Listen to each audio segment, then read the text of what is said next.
Ladies and gentlemen, let's get started. I have thought a lot in the last 24 hours. Time to get your weekly sports fix. By the skin of their teeth, they lost. Then you can just ride it the whole thing. With Stix.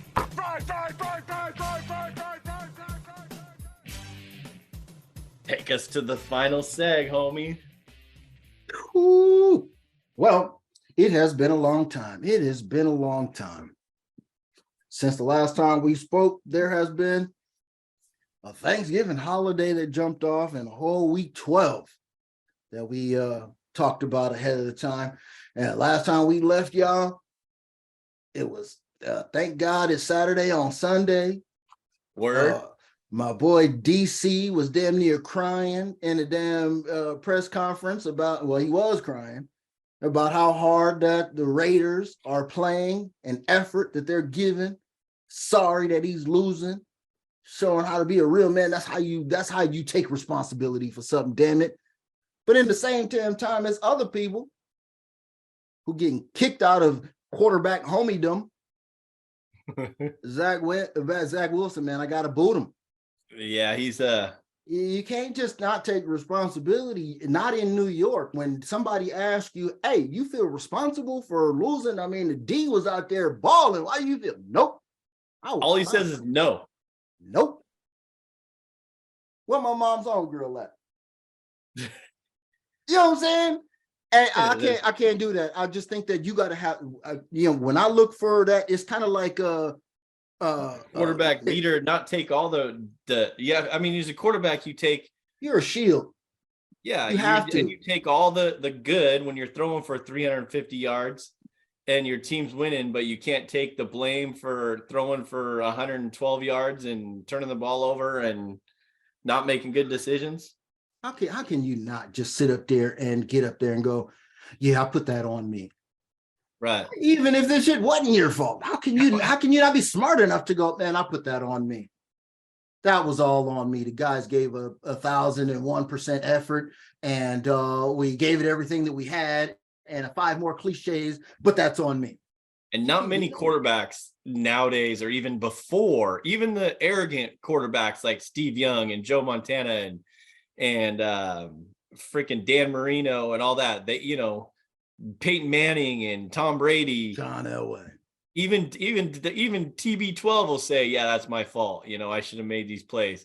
Now, maybe I know he has said a few things this year where he's like, yeah, we need to catch the ball, or Aaron Rodgers telling him, hey, we need to catch the ball, or Tom Brady saying, hey, we need to make sure we're getting the ball to the running back more, or whatever, right?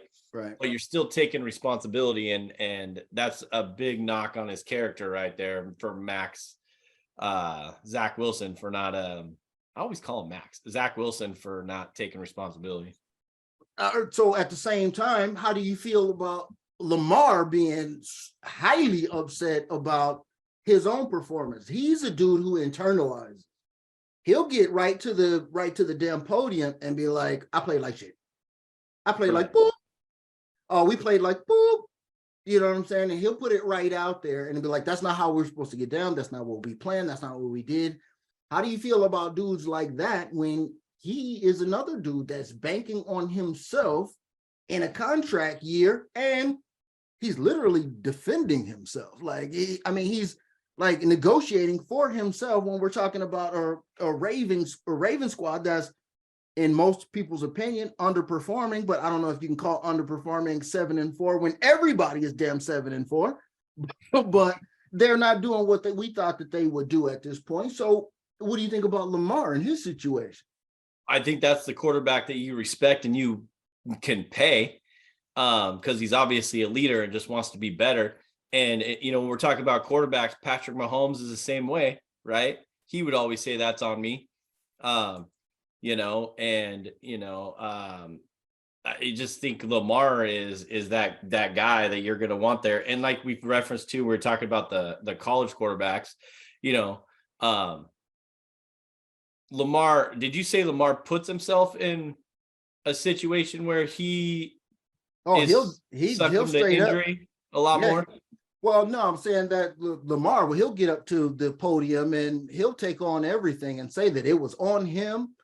he missed multiple throws. He'll say all of that, but do you want to hear that either, is what I'm saying.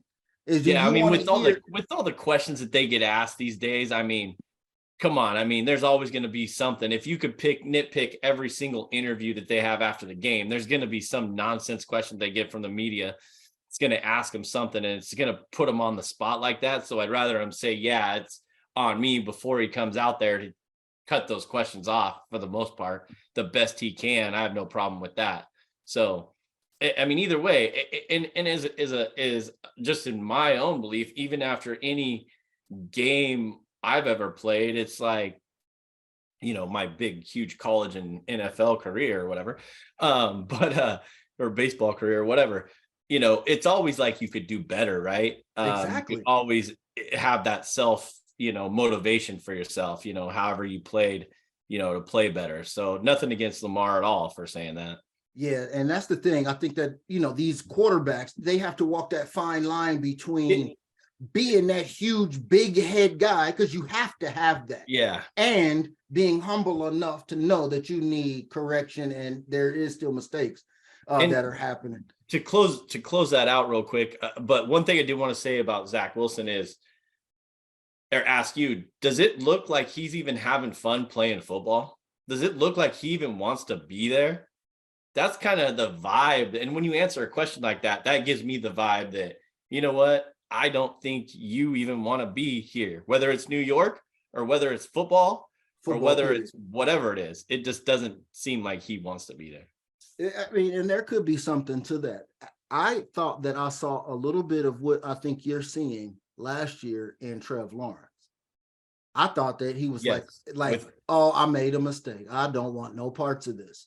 But maybe because of all of the shit that was going on in Jacksonville last year, maybe he had all rights to be like, whatever, throw his. I remember you referencing that last year, homie. We were talking about Trevor Lawrence. You're like, he doesn't want to be there. He doesn't want to play football. I think you said the exact same thing I just said, or I said the exact same thing you just said about Trevor Lawrence last year. Now that you say that, because I do remember that. But now, like you said, because of the situation with Urban Meyer and all the nonsense going on behind the scenes, I think that might have, in hindsight, I'd go, that might have been his situation. His issue, yeah, for sure. This dude doesn't look like, he reminds me of, segue, another quarterback who may not be as friendly with some of his teammates currently right now.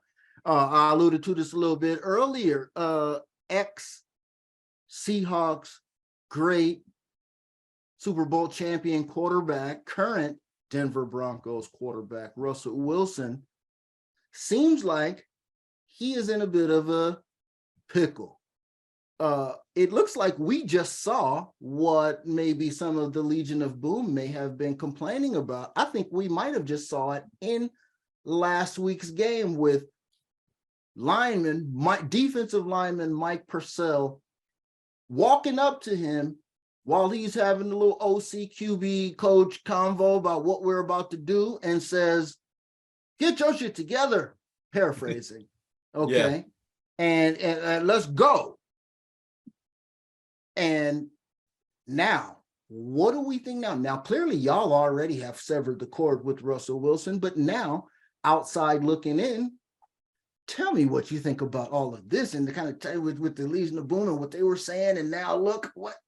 That's a good reference there, homie. Now that you say that, I didn't even think about that. Didn't think about pertaining it to the Legion of Boom when they were, getting all fired up, and now what they're coming out and saying, right? Because you kind of see the same thing. The weird thing about that is, what did he say? It sounds like they both had the same when they were asked about it after the game or whatever. Like, I told him, let's go. And Wilson said, we're on the same page. We're both fired up. We're both competitors, blah, blah, blah. Maybe that's true. And I almost believe it due to the fact that the head coach is standing right in front of Russell Wilson, right? And he didn't even blink or bat an eye or turn around or nothing. No. Which is kind of weird to me too. But the way that guy came off the field and then made the little V line to him after that, was it really part of him getting fired up and saying, hey, or was it, hey, you know what? tell me to hustle off the field one more time, and I'm gonna smack you upside your little peasy little head.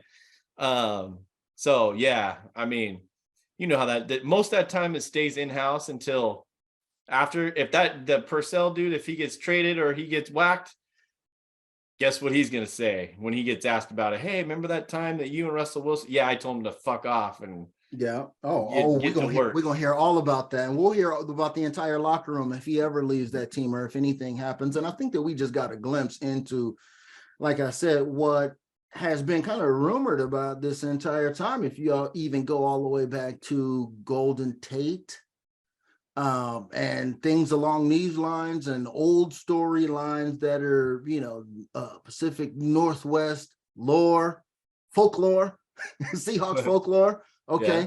There's always been a thing with the guys versus him. And it's not a thing that has been just a local regional news.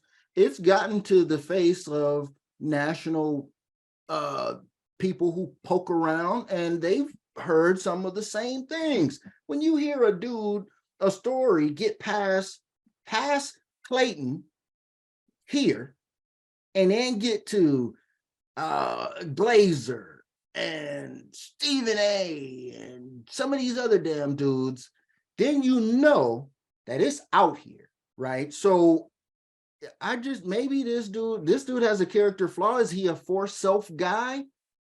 Yes, I think he is a forced self guy 100%, because I think that there is some truth probably to his audible Super Bowl situation. Because the way that the game was going, I think that there's damn well some truth to that. It was a bad night for a lot of people that will remain nameless, but yeah, I don't know. It's a bad look.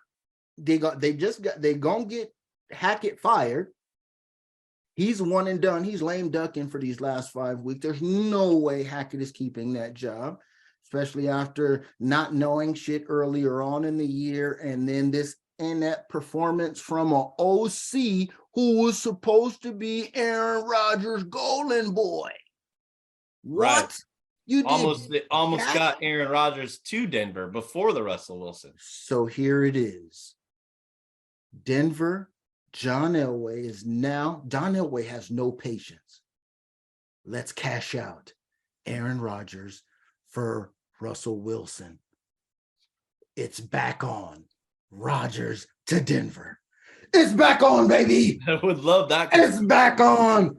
Well, Russell Wilson moves back to Wisconsin. I mean, he's like we talked about offline too. I mean, speaking of Aaron Rodgers, is he done in a Green Bay uniform? He says he's going to keep playing until, they're eliminated or whatever. But once he's eliminated, he's already checked out, if he's not checked out already.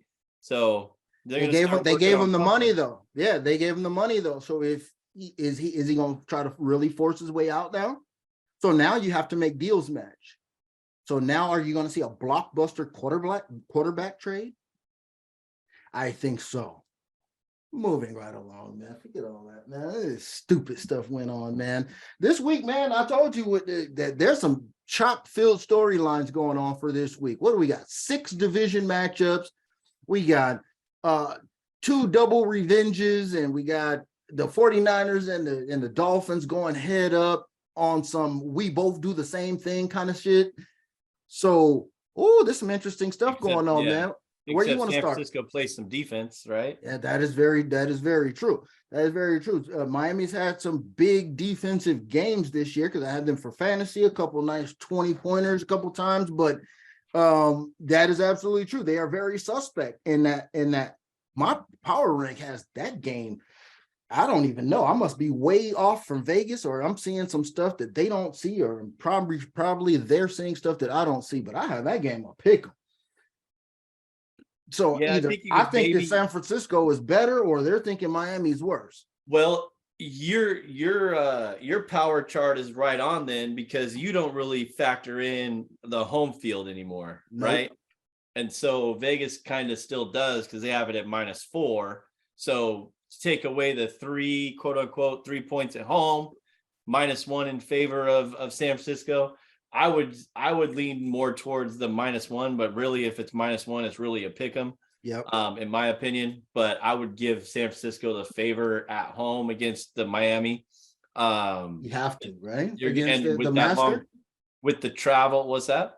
with the little master, with the Shanahan and Matt Shanahan versus his old assistant coach. Right. Yeah. You know what I'm saying? Situation, like, I know what you're going to do. I mean, isn't The it? Belichick treatment, maybe. Right? I mean, you got your run style from me and my pops. So, I mean, what do you Yep. think that you're going to fool me with? Yeah. So, I mean, I would definitely give the edge to San Francisco. That's definitely going to be, you know, a good game at 1:00. Yes, sir. Since there's not many, well, like you said, there's lots of those matchups. So, You want another one? yeah, I got another one for you. Here's another juicy one. How about, because we'll save the real one. Here's Yeah, one we'll that I'll still save a couple of the real ones. Here's one. Number one versus number one. Goof versus Trev. yeah, there you go. There you go. All right, here's another one. There's not a lot of meat on that bone with Goof versus Trev. I do have the Lions 3.5 better than Jacksonville. So that with my power rank would lead me to lean with the Goof man and the Detroit Lions. Shout out to Rodrigo. Rodrigo. Yeah, I definitely like the Detroit in that game too. Now it's Here's down to a pick 'em too. here's another one. Here's another one, the double revenge. AJ Brown and the Philadelphia Eagles versus Tennessee Titans. They are going to feed AJ and blow it up. Are they going to feed AJ and blow it up? I don't know. Do you think that Vrabel might have a little something to say about that? I mean, Vrabel definitely's got something to say about he's going to that. make sure that he gets Derrick Henry the ball 42 times to make sure that they don't have Eagles going to get the they ball don't once. get that opportunity. Once per half. They're going to get the ball once per half. The time of possession is going to be crazy. See, that's another. This is one of the games like we talked about before with Philly. How I wasn't really sold on them. Right. I don't know if they're from what I saw, it was like 5.5 point favorite at home, and it went down to 4.5. Mm-hmm. I think Tennessee's that team that surprised everyone last year, and they ended up winning the division. So I mean, they're 7-4, just like you referenced. Everybody's 7-4, except for the Philadelphia Eagles. But this could be one of those games where Philadelphia gets shown what's up, like they did against Washington. Like Washington showed them what's up. If I got it a lot closer. I got it a lot closer. Man, I'd definitely take my chances on Tennessee money line, or even, I mean, at the least 4.5. Yep, that's what the PR tells me. I've got it 1.5. I got a 1.5 difference. There's no way I'd be paying 3 extra points. So I would have to go the other way. Yeah, I mean, because I would only take Philly if I was getting that 1.5 or 3. Because last year, as you alluded to, we was made out believers. We didn't even know what Tennessee was doing half of last year. Right. And yet, top five. And we ain't even paying them no attention, top 5. Like, we're looking at Joe B going, you know what I'm saying? Young Herb getting busy. And like top five. So the defense is there, and I think they got something, man. Do you want, since we just brought up Joe B, I mean, Joe B rematching Patrick Mahomes and the Chiefs. So we got here we go again, rematch. That's a good one for 1:00 too. That was the other good one. With Cincinnati finally starting to play a little bit better. I think Chase is supposed to be back, isn't he? Jamar Chase? He took off last week supposedly to be 100% prepared for this week. For this one, that makes sense. So, I mean, that's a weapon. I mean, those guys have the chemistry. So, this dude could come back after being out 4 or 5 weeks, come back with a 12 catch game for 210 yards. Are you still fronting on the Chiefs, or are you like, they're good? I mean, no, I think I'm still fronting on them a little bit. I think there have been, if you look, the games that they have like the games that they score a lot of points in, they have Travis Kelce only has like 7 touchdowns, and he scored them in two games or whatever. You know, you got they got 100 guys. You don't have Clyde Edwards-Helaire anymore. You got the boy Pacheco who's coming around. But I don't know. I'm still a Kansas City hater. If you're fronting on them, who's your number one team in the league? It's clearly them. Who do you got? Number one overall. I go Buffalo, Miami, KC. And KC and Baltimore are a flippy floppy in the AFC. You're not too far off. All right, you're not too far off. I mean, but Kansas City is clearly the number one team this year. I mean, I did have them as my number one team a month ago, but I've refrained from giving them any credit after their last month. Yeah, the record doesn't show it, but I mean, because they only have 2 losses at this point. I mean, so the record doesn't show that they are the best team, number one rated overall, but all of the indicators do. Like you said, they're still successful without Kelce, his most reliable weapon there, being dominant. He's not. It's like everybody's got a little something. Juju Smith-Schuster is somebody again.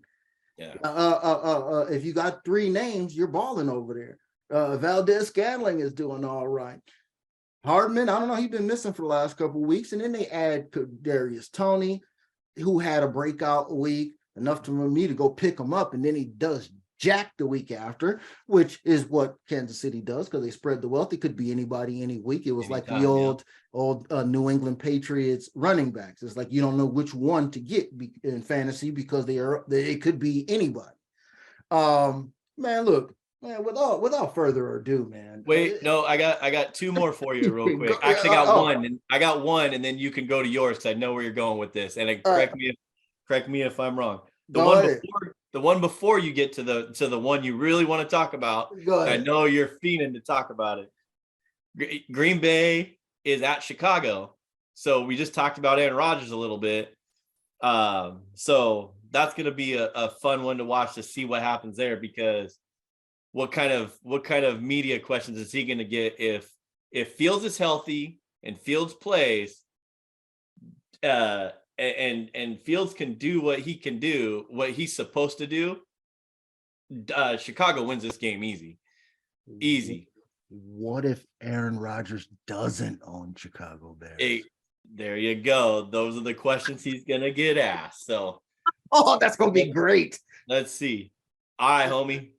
I know you're dying for this one. I know it. I already know where you're going. Oh man, it's like a dude who just was at the hot dog eating contest and then got to go home, go to the bathroom. The buildup is just so big right now. Oh my God.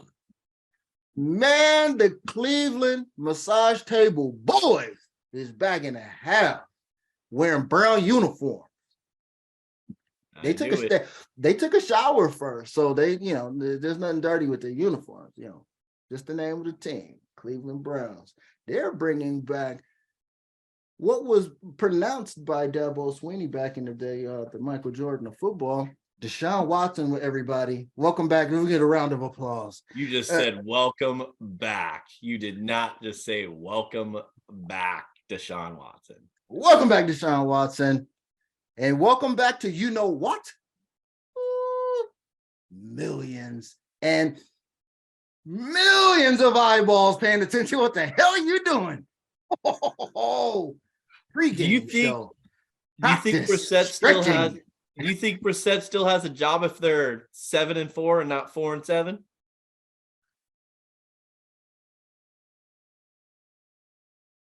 No. Nope. Because this is what they were waiting. This is what they were expecting the whole time. Yep. For Watson to come back and roll and then take them to the promised land after Brissett just got them there with some of the games that they, squeaked out and won, but they didn't squeak out those ones. They lost them.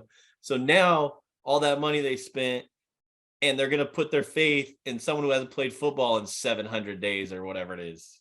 Well, I think that was the agreement, just like the old Jeff Saturday situation.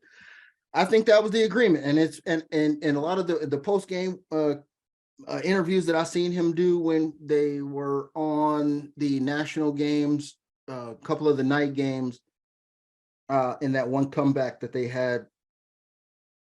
He spoke to. She asked him directly, "Are you prepared to give up your starting spot in week 12?"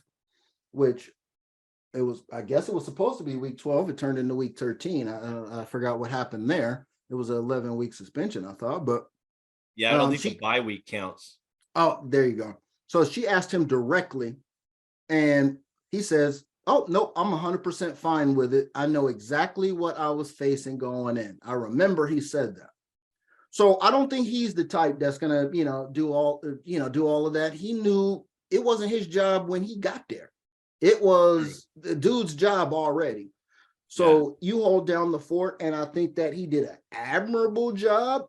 I mean, he did as admirable job as he did for the horseshoe back in the day. I mean, there's no major, huge sparks happening from Jacoby Brissett. It's just, keeping the ship from falling apart. And at this point, if you look at the division and the way that the division is sitting, you've got everybody being 7-4, like I mentioned, including the Baltimore Ravens and the Bengals. So you're 3 games back in the loss column. You got to get some division wins here immediately. Yeah, they got Houston at Cincinnati. Yep. And then Baltimore at home, New Orleans at home, the Commanders at the Commanders, and then at Pittsburgh, Cleveland's final games. So they got 3. So they've already played 3 of their division games. So they got the next 3 coming up. They've got to get all 3 of those wins, and they've got to show something starting this week. This week has got to be major, big explosions. You've got to see something that you have not seen from the Brownies up to this point. You have to. We know what's there, right? Aren't we expecting for Nick Chubb to be perfectly fine? We're expecting everybody else. We're expecting Myles Garrett to be doing exactly what he normally does. And now we're adding these dudes. Do you know a wide receiver on that team that's not named Peoples-Jones? Nope. Okay, I just thought of one. Amari Cooper. And see, that's how bad it is. That's how bad it is. So that they just signed, right? Yep. Amari Cooper is, if Amari Cooper doesn't have a 100-yard game, this is not going to go good for Deshaun Watson. If Nick Chubb doesn't have a 200-yard game, well, he's got Kareem Hunt back there still. So but it's Houston. They've already given up. Houston's already given up. Brandon Cook said pregame, I wouldn't give us a chance. I want nothing to do with this. Yo, that dude is serious, man. I mean, I love Brandon Cooks, man. Shout out to him, man. He's a former Ram, but that's sad that he's over there. You know what I mean? Why we do people like that? We send him over there. The only person we did right was Marcus Peters. We sent him to Baltimore. He's good over there. But we did Goof wrong. We did Gurley wrong with Gurley love. I mean, yeah. Hey, you're right, though. You're right. Brandon Cooks is one of those guys. I mean, I think this is last year of his deal. So yeah, he's trying to get out. Move on up and out, but he ain't going to be able to get that big wide receiver money because, I mean, he might, but not with playing in Texas down there. Not there. He hasn't got that chance to show off and show out. So if Deshaun Jackson is still getting money, he should definitely be still getting money somewhere because he was a baller for the Rams in the first year back home. So do we even want to talk about the game of the week on Sunday afternoon between your Los Angeles Rams and my Seattle Seahawks, homie? I don't know if there's much to talk about, but we can chop it up to close this bad boy out. No. I gotta make an amendment to that statement that you made. It's a shadow of my Los Angeles Rams. This ain't the squad, but it's all good. I'm gonna be out there watching the defense and see how tough they play. Everything that I am watching this week is going to revolve around the defense because that is the unit that's intact to me. So if I'm for me Except to know there's no Aaron Donald. Well, but I'm saying they're intact for the most part. That will tell me whether the guys are giving up or not, whether the guys are giving up, right? Because it's the difference between getting beat and getting beat. Okay, if you get beat and the man beats you, okay, you shake his hand. But if you beat and you are discouraged, there's nothing you can do. There's no coming back from that. Chalk up the season. I would love, damn it, to go 3-14. Okay, stop playing. If you're gonna play. I'm getting right to it. And we're gonna get into analysis after, because look it.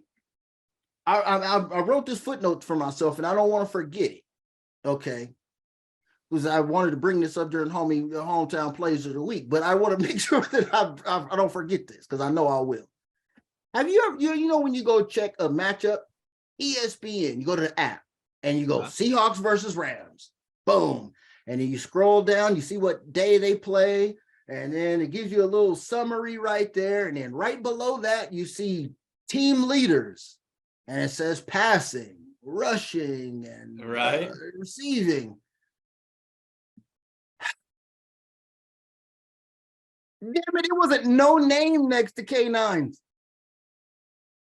Where there should be a name for the leader in rushing yards for the Rams next to K9, there wasn't shit but a blank ass jersey there. Are you serious? No face, no nothing. ESPN has already decided that it would be graceful to put Cam Akers' 274 stinking ass season yards up there next to K9's almost 800 yards or what have you. That's all you need to know. That's all you need to know. They don't even want to put our rushing leader in the little box. It's Geno and Stafford. Stafford ain't even playing, but his picture's there. It's K9 and nothing. And then there's probably DK and I can't even remember who's there for the Rams. At least Yahoo did you a little better. They do have Kenny Walker 61.3 yards. And then they have Cam Akers 30.4 yards. They do have a picture. Oh. And then you're right. They have Geno and Stafford. Stafford not playing. And for receiving, they have Lockett. And then they have Cooper Kupp, who's not playing. They're not even playing. But yikes, homie. They didn't even put a damn name for rushing. I told y'all we ain't shit for rushing. And you said that for weeks now. And that is how bad we are at rushing. Okay, so I'm looking at, for this year, I would love to do, to be honest with you, I would love to do the whole draft thing and get the quarterback and do the start over. I would love that. That's all great. That's all big dreams. But dead serious, we need dude from Texas. Okay, we need Zach Charbonnet. We need one of these running backs, big heavyweight stud dudes, and we need to stop playing. Okay, and because we ain't had one since Todd Gurley. Muhammad Ibrahim from Minnesota is not bad. He's a baller.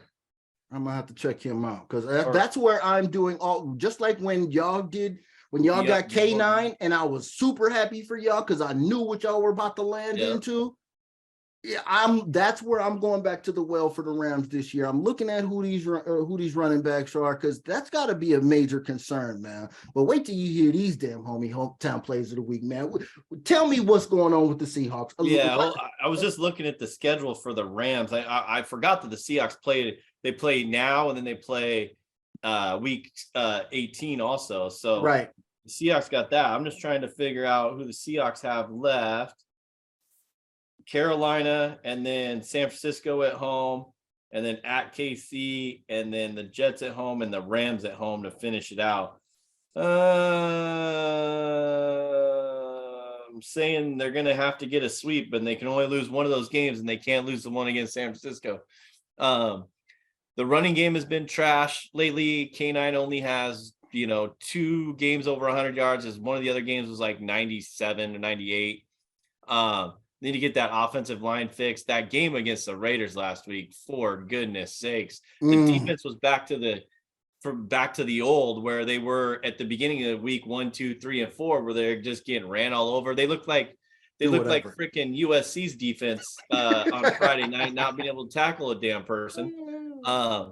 You know, and when you give up 300 or whatever yards to your running back, multi-purpose yards, you're not going to win many games, and you didn't deserve to win that one. And they lost to the Raiders, which is terrible because that is one of those must-win games. They'd be right there up in the front of the division right now. 7-4 is better than 6-5, and be behind San Francisco's, who's 7-4. Because if San Francisco slips up, then you're right there again, right? But you still have to beat San Francisco in 3 weeks, I said? Yeah. But I mean, the defense, Quandre Diggs actually got a couple picks. He doubled his whole career total or whatever. Sideswiped a roundhouse kick too. With the rapid quicks. Oh yeah, that's right. You did say that. That's right too. Missed the taekwondo-ish. And then, hey, did you see on the first pick though, where I think it was Darrell Taylor ran out on the field? Yes, I did. So hey, you can't, you know, if you ain't cheating, you ain't trying, I guess. But come on now, shout out to the 12th man. When you get one of those, you could at least broke it off for a touchdown. Hey, but yeah, I mean, he's taking that 12th man seriously. The 12th man seriously, he was too. I mean, the defensive back. I mean, those guys like Woolen and Diggs and. They're shaping up. And, you know, they're stepping up. Don't be missing Kobe Bryant out here, man. He's leading y'all. Yeah. He's leading y'all. Come on, man. I told you that was going to be a good one, too. You did. Because I was making money off Cincinnati that year. I think he leads the league in forced fumble or recoveries or something wild like that. Defensive stat is pretty good. Him and Woolen are right up there, so they're doing all right. And hey, I don't want to knock the big guys up front because they probably got tired after chasing Josh Jacobs around. But you got to be able to get those big boys up there, Poona Ford and Shelby Harris and these dudes aren't gonna have no problem. If we had Rex Burkhead, I would probably think that we might have a chance given what y'all gave up last week running the ball, right? But you don't have nothing. We don't got a shot in the ass, man. Who's starting in quarterback? Is it Wolford or is it the other guy again? No, it's Bree still. Yeah, it's still gonna be Perkins. Yeah. Is that his name, Perkins? Yeah. I don't think my man Wolf of Wall Street, he's just there. You know what I'm saying? I don't think that he's like the guy that's going to be that's a legit backup. I think that, Perkins is the guy that's the backup. He's just a body off the street. It's too bad they already did the XFL draft. They'd probably be trying to get one of those guys from the XFL that just signed a contract to be playing in the NFL right now. Man, anybody, Luis Perez. We could have get him. Super Bowl with Goof. Ben Dunaducci, whatever his name is. We could still have Goof right now on the low. For cheap. God, we could have won a Super Bowl and still had Goof on the cheap. So interesting game. You have to keep me posted, homie, because I'll be making the trek. I'll be driving. But what do you got for your hometown plays of the week? I think mine are gonna baffle you a little bit.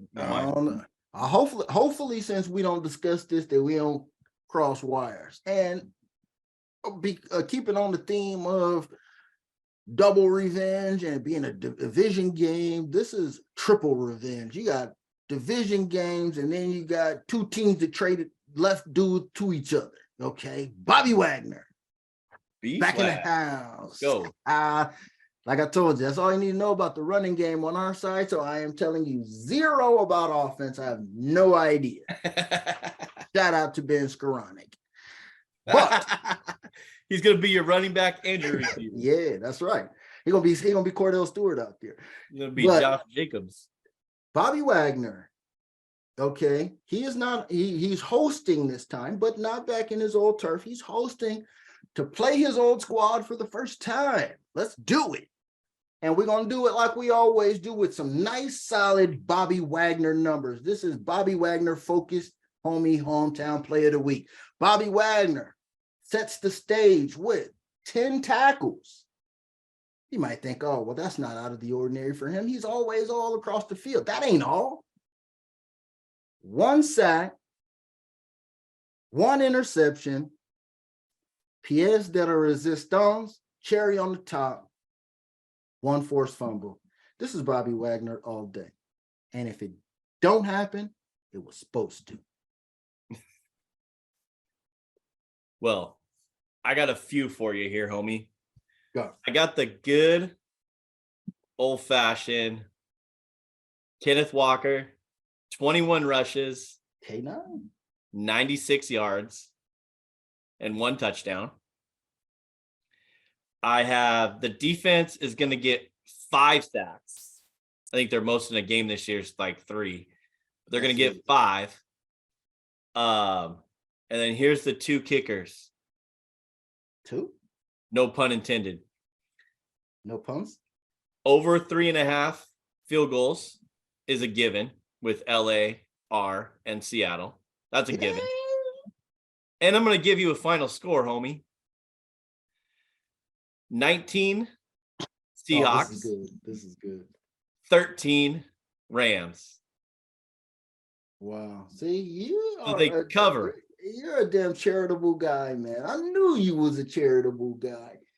19, You think we're gonna actually get a touchdown? Oh, look at you, man. I do. And I wanted to go with 19-12 because I would think that there's going to be a mixed extra point.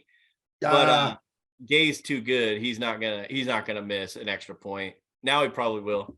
So it's 19-13 is the score I got for you there. Looks like an underplay to me, folks. Yep, that is definitely. I think the under's only at 38. 40, but it might have went down. Yeah. Oh, okay. So, but yeah, that was wild. But craziness. We covered a lot of shit today, homie. I guess that's what happens when we get out of two weeks off and try to get everything right. Who knows when we'll be back again? We might not see you all till Christmas time. I'm gonna have to get homie to get if I even get a day off. I think I might get Christmas off. Who knows? I don't know. I don't know shit. I've barely talked to these people. I've got all emails and they just say get ready. So well, hey, look, sometimes when you go away, they miss you a little bit more. Absence makes the heart grow fonder. And we might just go to the exclusive 2 times a month, bi-monthly on the, you know what I'm saying? Stay tuned because the schedule is being formatted, you know what I'm saying, for all of this to happen and for everybody to get on right. The future is now. You know what I'm saying? Big things, big stew. And Chris's internet was, the producer's internet was a little shanky. He's over here in the good old Tri-Cities now, so his internet's a little shiesty like mine. So there goes the network. Shout out to the producer because he's working on some big things personally in his life. So congrats to him. And then he's working out, you know, when he does big things in his life, guess what that means? Big things in our life is going to be kind of tagging along a little bit. So like you said, homie, we know we're be bouncing around and getting stuff rolling. So I'm trying to get one of those the press pass out there for Major League. I'm trying to be a Major League Baseball reporter. And I'm just gonna show up out there at baseball season, and then y'all give me a Sports Fix with Stix press pass, and I will be at all of the home games, analyzing the current farm situation down there for the Tri-City Dust Devils, aka the affiliate of the Los Angeles Angels. So yeah, we're working on some things. Like I said, who knows? We'll be back. We'll make it happen one way or another here sooner or later, but you know, we appreciate it. Listen, but before we get out of here, I do have to say one more thing. RIP to Gaylord Perry. I know he's only a Mariner for 1 year, well, 2 years, but RIP Gaylord Perry, and our best wishes go out to Pele. Thank you. Getting his you know, not getting chemotherapy is not working for him anymore, so he's kind of under the weather a little bit. So shout out Pele. Wish you all the best. But before we get out of here, homie's got something for you. I know he does. He always does. We appreciate y'all listening. We'll be back sooner or later. Don't forget to subscribe, rate, and review on your favorite podcast platform.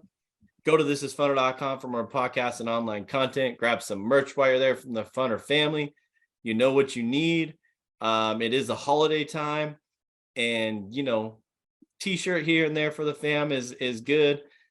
So get something on there. Check us out on YouTube, Sports Fix with Stix, and now it's Big Homie. Subscribe and smash that like button. I already referenced in the beginning of of one of these episodes. We need you to help us out a little bit, so we'd appreciate it. Hit us up, get us going. Follow us on Twitter. Follow me at Stix015. Follow this guy, now it's Big Homie, at HomieScoreAnonymous. Check out all my previous tweets by using the hashtag Stix and Sports. Use the same hashtag for Homie's tweets. You'll see all of our tweets there. Check them out. So tell us what you think. Hit that like button there as well. So we appreciate y'all listening. We'll be back sooner than later. And I think that's all I got. What you got, homie? Man, hopefully we'll be back sooner than later, and we'll talk to you, at you, and everything else. But look, observation time.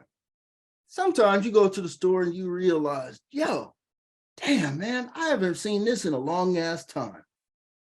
I seen plexiglass over shit at the store. Now, I grew up in the hood, and I'm used to passing money through the plexiglass and shit and getting a Snicker bar and a Twinkie back. Dude, I work way too hard to be a grown-ass person asking for somebody from behind a glass. Come on, man. This is like standard operating procedure now with all of these boosting ass motherfuckers. At first, you couldn't trust people in the hood. Now you can't trust people anywhere. This is fun. That was Sports Fix with Stix. Thank you for listening, and don't forget to subscribe, rate, and review the show. If you want to join the show, use the hashtag StixandSports. Winners don't make excuses.